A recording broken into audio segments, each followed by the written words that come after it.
अगर आप मुझसे पूछते हैं कि भारत की राजनीति में विरोधाभास क्या है, मुझे ऐसा लगता है आप भारत के मेट्रोस को देखें। दिल्ली, कोलकाता, चेन्नई, मुंबई, बेंगलोर, हैदराबाद, इस पर किसी भी एक राजनीतिक दल की सत्ता नहीं रही है। और वैसे दल जो सेंट्रल की पॉलिटिक्स में विपक्ष की भूमिका निभाते हुए सत्ता पक्ष की आलोचना करते हैं, उनके पास इन शहरों के को ट्रांसफॉर्म करने का, बदलने का और इन शहरों में रह रहे नागरिकों के लिए जीवन अच्छा बनाने का सुनहरा अवसर रहा है। आप देखें, दिल्ली की सत्ता बहुत दिनों तक किसके पास रही? कोलकाता किसके पास है? चेन्नई किसके पास है? बेंगलोर किसके पास है? हैदराबाद किसके पास है? मुंबई की सत्ता विपक्ष से अब दूसरे पक्ष के पास आई है।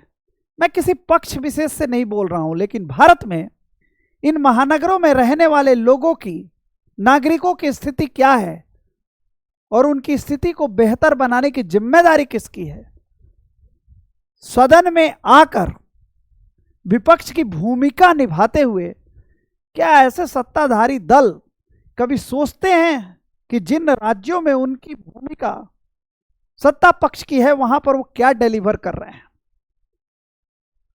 आप कर्नाटक की स्थिति को देखो, बेंगलोर में एवरेज स्पीड क्या है? कोलकाता में देखो, इंडस्ट्रियल चीजें, पहले लोग बोलते थे कि एक खास दल के शासन के फलस्वरूप जो एक यूनियन की राजनीति थी, जिसकी वजह से वहां पर उद्योगों का पलायन हुआ, लेकिन उस खास दल की सत्ता को निपटे हुए वर्षों बीत गए, दशक बीत गए। आप सोचो, हैदराबाद किस प्रकार से एक आईटी का ऐसा जगमगाता शहर था, लेकिन क्या आगे चलकर वो अपने उस स्वरूप को बरकरार रख पाया? चेन्नई की क्या स्थिति है? वहां पर पानी की क्या स्थिति है? क्लाइमेट चेंज की वजह से वहां बारिश की क्या स्थिति है? और मुंबई की स्थिति जग जाहिर है। मुंबई में बारी बारी से हर पक्ष ने शासन किया है। तो फिर ऐसे में राजनीतिक सत्ता या राजनीतिक दल मेट्रोज में या इन राज्यों में के बड़े बड़े शहरों में या ग्रामीण क्षेत्रों में किस तरह का ट्रांसफॉर्म करने में सफल हुए हैं? क्या वो ऐसा रोड मैप दिखा सकते हैं जिसके आधार पर यह बात की जा सके कि हाँ, अगर इनकी सत्ता एक राज्य से दो राज्यों में या बहुत सारे राज्यों में होगी तो वो इस तरह का इंप्लीमेंटेशन कर सकेंगे? यानी मैं ये कहना चाहता हूं कि रोल मॉडल डेवलप करने के बदले आज के दिन में राजनीतिक महत्वाकांक्षाओं की पूर्ति के लिए राजनीतिक सत्ता तक पहुंचना ही राजनीति का एकमात्र मकसद रह गया है। मैं किसी का नाम नहीं लेता हूं, लेकिन जब तक आप अपनी पराजय को स्वीकार नहीं करेंगे, अपनी पराजय में झांकेंगे नहीं, तब तक आप विजय की तरफ कैसे जाएंगे? वर्षों से 3 बार से आप केंद्र की राजनीति में चुनाव हार चुके हैं और आपको हर बार ऐसा लगता है कि आप हारे नहीं हैं, आपको ऐसे ही हरा दिया गया।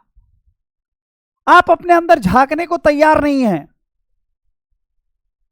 ऐसी स्थिति में आप बेहतर नहीं कर सकते। और जहां पर आपकी सत्ता है वहां पर आप कोई टेम्पलेट जो है डेवलपमेंट का वो रख नहीं पा रहे हैं।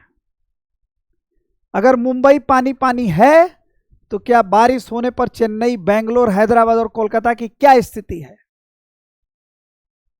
अगर दिल्ली में अभी सत्ता बदल कर आई है, मैं किसी पक्ष या विपक्ष में नहीं बोल रहा हूं, मुझे तकलीफ भारत की राजनीति की इस मनोदशा से है। ऐसे में हमें निश्चित करना है कि हम इसी मानसिकता के साथ और इसी मनोदशा के साथ राजनीति करते रहेंगे, या अपनी मानसिकता और मनोदशा को बदलकर एक नए राजनीतिक सोच के साथ आगे चलकर नए तरह से देश बनाने की प्रक्रिया में जुड़ेंगे। जब तक हमारी ये सोच नहीं बदलेगी, तब तक निश्चित तौर पर मैं ये कह सकता हूं कि केवल एक दूसरे पर आरोप और प्रत्यारोप लगाने से आम जनता को राहत की गुंजाइश नहीं है।